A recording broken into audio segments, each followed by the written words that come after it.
مرحبا أهل الكمال مرحبا أهل النوادي.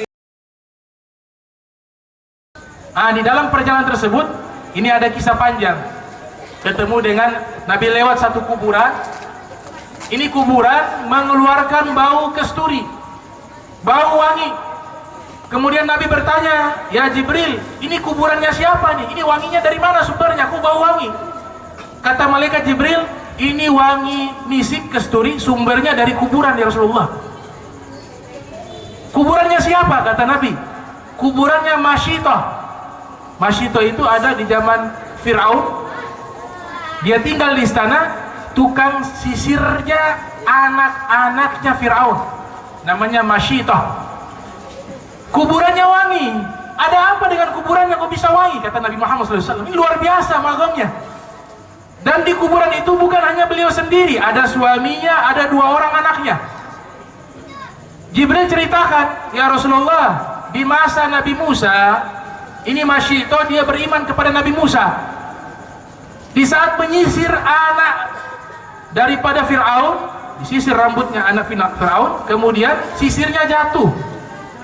Dia tidak sengaja membaca Bismillah, mengucapkan nama Allah. Padahal waktu itu wajib masyarakat yang ada di Mesir mengatakan Tuhan adalah Fir'aun. Ana rabbukumul a'la, kata Fir'aun, saya Tuhan kalian yang tertinggi. Jadi kalau ada orang menyatakan Tuhan selain Fir'aun, dihukum karena berada di wilayah Fir'aun. Sisir terjatuh, dia mengatakan Bismillah atau mengatakan Astagfirullah dari beberapa riwayat. Intinya dia mengucapkan nama Allah. Kemudian anaknya Fir'aun mengatakan, "Engkau mengucapkan Tuhan selain ayah saya. Bukankah Tuhan itu ayah saya, Fir'aun? Kenapa engkau ucapkan Tuhan selain Fir'aun?" Kata Masyitah, "Ini Tuhan yang saya ucapkan namanya adalah Tuhan saya dan Tuhan ayahmu." Maka ini anaknya Fir'aun lapor kepada Fir'aun, menyatakan bahwa Masyitah mengucapkan Tuhan selain dari nama ayahnya Fir'aun. Maka Fir'aun memanggil seluruh keluarganya Masyitah. Dipanggil Masyitah dengan 2 orang anaknya. Satu anaknya masih bayi, masih baby, digendong. Kemudian disuruh bawa suaminya, ada 4 orang. Kata Fir'aun, "Wahai Masyitah, katakanlah Tuhan adalah saya, Fir'aun." Kemudian Masyitah mengatakan, "Tuhan adalah Tuhanku dan Tuhanmu, yaitu Allah." Maka Fir'aun marah, memerintahkan pasukan membawa, bahasa Ternate, penggorengan, balangang yang besar, dituangkan minyak, dibakar, mendidih itu minyak. Diancam Masyitah dengan keluarganya, "Wahai Masyitah, kalau engkau tidak mengatakan saya adalah Tuhan, maka saya akan membuang suamimu, anak-anakmu dan dirimu ke dalam penggorengan yang sedang panas minyaknya." Maka Masyitah tetap mengatakan, "Tuhan adalah Allah. Allah adalah Tuhanku dan Tuhanmu, wahai Fir'aun." Marah Fir'aun. Diperintahkan pasukannya melempar suaminya Masyitah ke dalam penggorengan yang sedang menyala apinya dan minyaknya mendidih. Digoreng hidup-hidup. Dibilang kepada suaminya, "Engkau sependapat dengan istrimu?" "Iya, Tuhan adalah Allah." Dilempar ke dalam penggorengan. Digoreng hidup-hidup, manusia digoreng hidup-hidup, meninggal. Kemudian yang kedua anaknya dilempar lagi, tergoreng hidup-hidup, meninggal. Terakhir bayi, sengaja bayi yang diambil. Mungkin kalau melihat anak bayi kan kasihan, iya kan? Jadi Fir'aun sengaja memerintahkan yang ketiga bayi, bukan Masyitah, agar Masyitah hatinya ini bisa tersentuh dan berubah, sehingga dia mengatakan Fir'aun adalah Tuhan karena kasihan kepada anak bayinya. Ternyata ketika anak bayi itu mau diambil, Masyitah sudah mulai hatinya berubah. Dia kasihan sama anak bayi yang tidak berdosa, digoreng hidup-hidup di hadapannya. Kemudian dia katakan, "Jangan," dalam hatinya berbicara, "biar saya saja." Mulai dia mau mengatakan dalam hati, "Sudah saya akui Fir'aun sebagai Tuhan, biar anak bayi ini selamat." Ternyata bayi bisa berbicara. Kata bayi tersebut, "Wahai ibu, jangan takut akan kematian. Innaki alal haq." engkau saat ini berada di atas kebenaran. Maka hatinya Masyito menjadi kuat dan dia merelakan bayinya digoreng hidup-hidup. Kemudian terakhir beliau pun dimasukkan ke dalam penggorengan. Seluruhnya mati hanya untuk menegakkan kalimat La ilaha illallah. Maka Allah berikan kelebihan kepada mereka. Mereka memunculkan aroma wangi yang tercium oleh manusia terbaik, Nabi Muhammad SAW. Itu Masyito. Hikmah, kenapa Nabi harus mampir di 5 tempat? Hikmahnya yang pertama, sholat. Setiap Nabi mampir sholat, satu tempat sholat, tempat kedua sholat, tempat ketiga sholat, tempat keempat sholat, tempat kelima juga sholat. Nilai filsafat dan hikmahnya adalah nanti Allah wajibkan kepada Nabi Muhammad sholatnya 5 waktu, sebagaimana Nabi sholat di 5 tempat. Sampai ke masjid Baitul Maqdis, seluruh para nabi telah berkumpul. Abu Zar Al-Ghifari pernah bertanya, ya Rasulullah, jumlah para nabi, para rasul ada berapa? Nabi katakan 124.000. Seluruh nabi dan rasul jumlahnya 124.000. Artinya di Baitul Maqdis Allah luaskan sehingga seluruh daripada para nabi bisa hadir. Dari sini kalau kita baca buku sejarah ada khilafiyah. Menurut ahli hadis, ahli sejarah, ada yang mengatakan ini kejadian mimpi, bukan dengan ruh dan jasad. Ada pendapat yang kedua, enggak, ini kejadian ruh dengan jasad. Pendapat yang paling kuat, kejadian Al-Isra wal Mi'raj adalah kejadian dengan ruh dan jasad. Kenapa ini lebih kuat? Pertama, Allah awali kalimat ini subhanallah. Allah mengatakan ini luar biasa kejadian. Kalau mimpi bukan luar biasa, kita juga bisa mimpi. Tapi karena ini luar biasa, ini bukan mimpi tapi nyata, makanya luar biasa. Itu yang pertama. Yang kedua, ini kejadian ruh dan jasad, bukan dengan mimpi. Setelah Nabi kembali ke Makkah, Nabi ceritakan, kasih bikin pengumuman di hadapan penduduk Makkah. Seandainya mimpi, buat apa dikasih pengumuman? Saya mimpi semalam, luar biasanya di mana? Terus kenapa dibuat pengumuman? Karena kejadian ini nyata, ruh dan jasad, maka Nabi memberikan pengumuman. Yang ketiga, kejadian ini ruh dan jasad. Karena ketika sampai ke tempat-tempat tersebut, sholat. Kalau sholat ketika di dunia, bukan di alam kubur, namanya sholat taklifiyah. Sholatnya atas perintah Allah, dibebankan tanggung jawab. Artinya orang yang sudah mati tidak wajib sholat. Dan sholatnya ketika sudah meninggal bukan untuk kewajiban, tapi kemuliaan. Nabi hadir, Nabi sholat. Yang keempat, ini dengan ruh dan jasad, karena Allah yang menyebutkan bi'abdihi, hambanya. Laisa, kata al-imam Abu Ali Dakar, laisa lil mu'mini sifatun atam wala ashraf minal ubudiyah.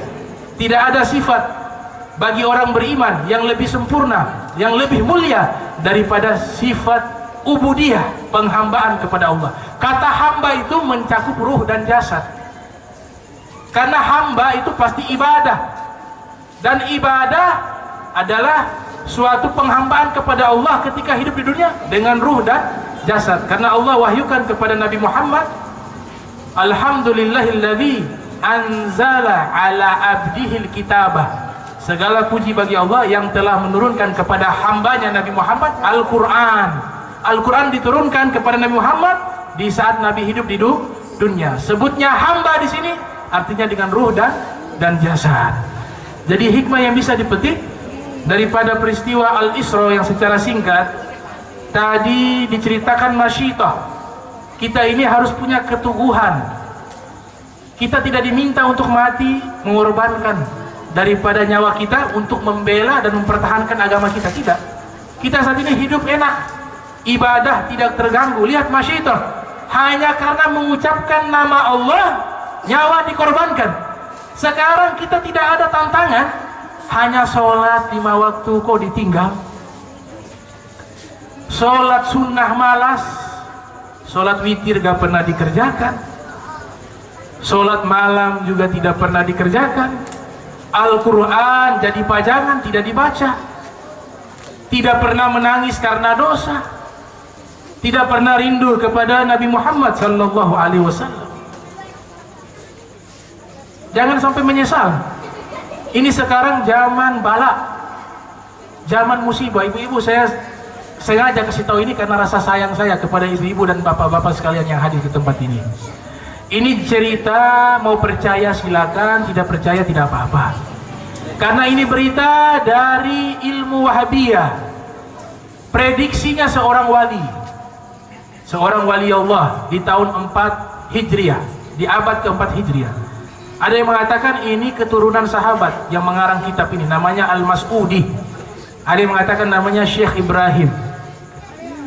Beliau mengatakan di dalam kitabnya, Idza tasawa Rahman, apabila tahun angkanya sudah sama, angkanya sama,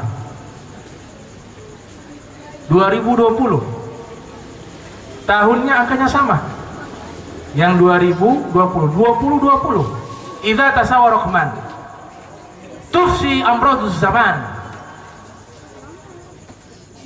Di tahun tersebut beliau sebutkan juga bulan Maret, fi Maret. Jadi beliau menyebutkan tahun Masehi. Ini berita sebagian orang ingkari, dia bilang, bagaimana orang Islam bisa tahu bulan Maret? Baca sejarah yang benar. Tahun Masehi itu lebih dahulu daripada Hijriah. Coba lihat sekarang berapa Hijriah? 1441. Masehinya berapa? Mana lebih duluan? Lebih banyak mana? 2020 apa? 1441? Ya 2020 lebih banyak. Karena lebih awal sudah ada ini tahun ini. Walaupun terlepas dari historisnya, ada yang bilang dihitung dari lahirnya Nabi Isa dan sekitar, tapi yang pasti tahun ini sudah dikenal di dunia, khususnya di daerah-daerah yang berbaur dengan Romawi. Karena ini orang-orang Romawi pakai hitungan ini. Kaum muslimin sudah bergaul dengan orang, bahkan berperang. Beliau mengatakan ini sebagai fase muhasabah. Jadi kita menyikapi ini musibah virus corona justru dengan menyikapi mendekatkan diri kepada Allah, bertobat. Ini waktunya bertobat. Kalau ini tidak mau bertobat, kapan lagi kita bertobat? Ini selain sebagai wabah juga harus ingat sebagai peringatan bagi orang-orang yang lalai agar ingat adanya kematian. Beliau katakan kalau dua angka sudah sama dalam satu tahun itu 2020, jumlah tahunnya sama, tersebar penyakit di zaman tersebut di bulan Maret. Para jamaah haji sudah tidak bisa hadir. Manusia pada kebingungan. Kemudian ekonomi dunia anjlok, krisis. Dan akan, ini bukan saya takut-takuti, bukan. Di kitab itu yang menjelaskan, nama kitabnya Akhbaruz Zaman. Saya pernah baca langsung.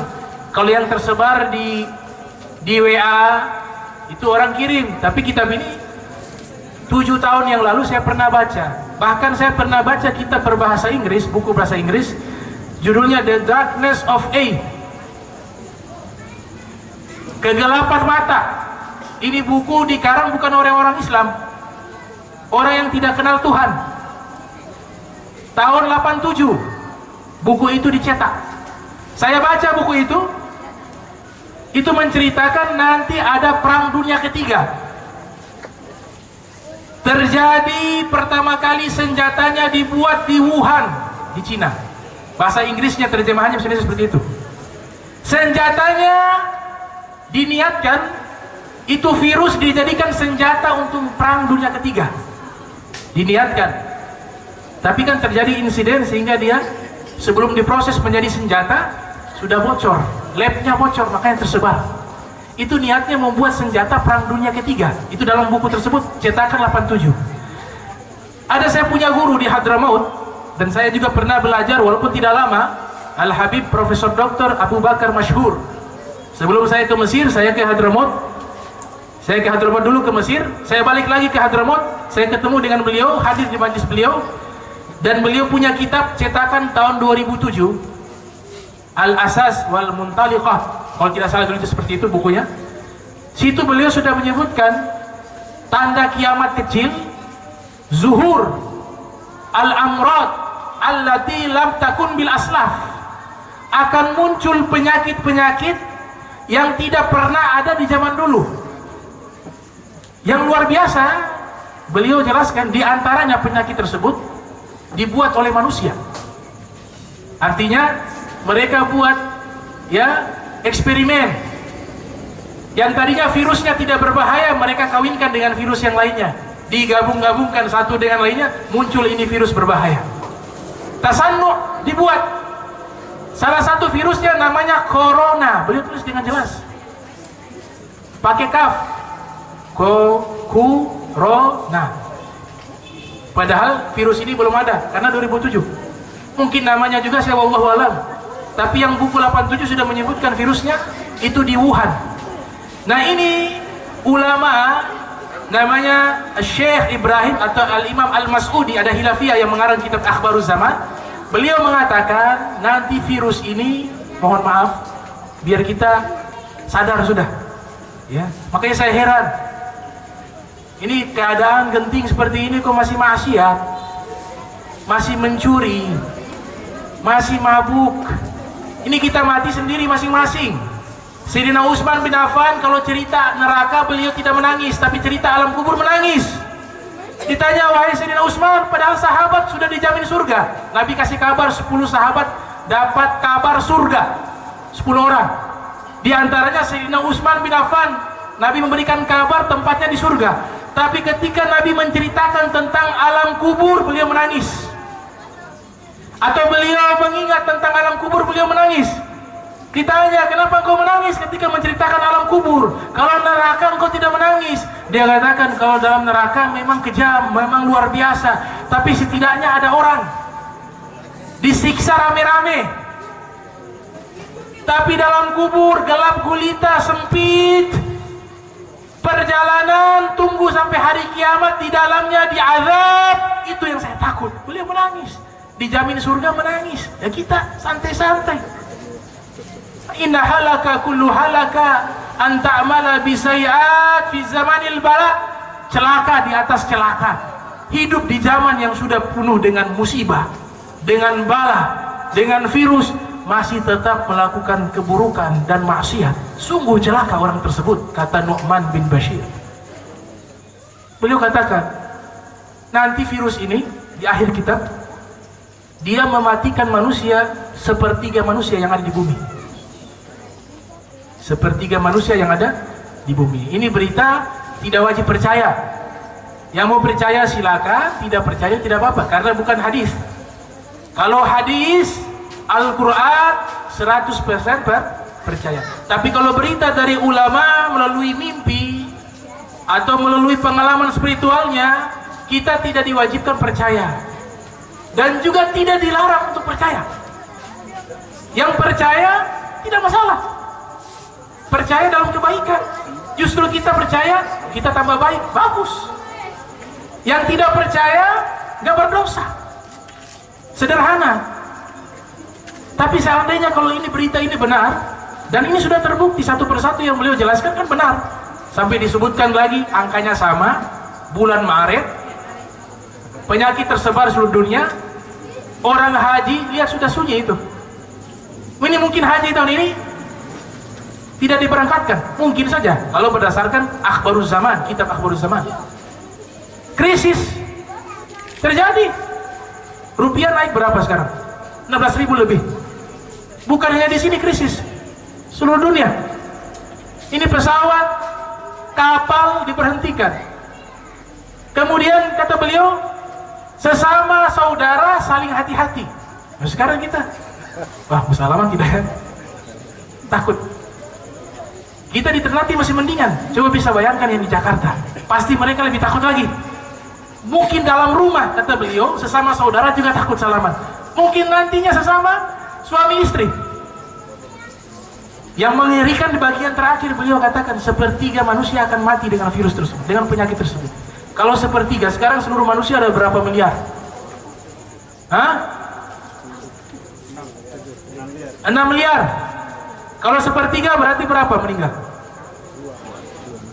Itu jumlah yang banyak. 2 miliar. Jumlah yang banyak. Tapi kita minta kepada Allah Ta'ala, mudah-mudahan Allah jaga kita. Allah angkat ini musibah. Ya Allah. Maka ikhtiar kita bukan hanya secara medis, bukan hanya ikhtiar cuci tangan, bukannya ikhtiar tidak mau sholat di masjid jamaah karena katanya kalau kumpul nanti kena penyakit. Ini ikhtiar bagus, tapi saya katakan bukan hanya ikhtiar bersifat duniawi, ikhtiarnya juga bersifat ukhrawi, akhirat, dan ikhtiar ini lebih penting daripada ikhtiar duniawi. Al-Quran dibaca, khatamkan setiap hari, baca. Ini ikhtiar. Di hari kiamat dia datang berikan syafaat kepada kita. Iqra'ul Quran fa innahu ya'ti yaumal qiyamah syafi'an li ashab. Bacalah Al-Quran, nanti dia datang memberikan syafaat kepada orang yang membaca Al-Quran. Ikhtiarnya apa? Sholat 5 waktu ditambah sholat sunnah. Ikhtiarnya apa? Berbuat baik kepada manusia. Sedekah. Ikhtiarnya apa? Hati yang ada penyakit sombong, takabur, iri hati, dan penyakit-penyakit buruk dalam hatinya dihilangkan. Itu ikhtiar. Ikhtiarnya apa? Berbuat baik.